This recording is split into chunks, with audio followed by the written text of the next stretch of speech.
এমন এক পাথর যা জান্নাত থেকে সরাসরি পৃথিবীতে এসেছে, যা একসময় দুধের চেয়েও সাদা ছিল।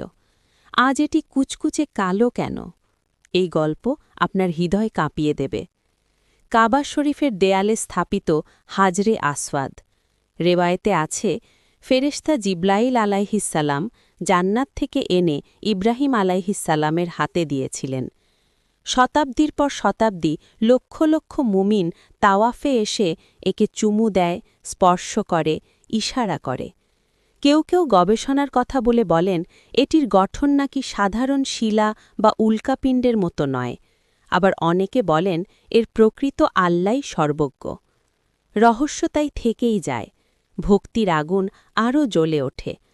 হাদিসে এসেছে, মানুষের গুনাহ চুষে নিতে নিতে সেই ধবধবে সাদা পাথরটি কালো হয়ে গেছে।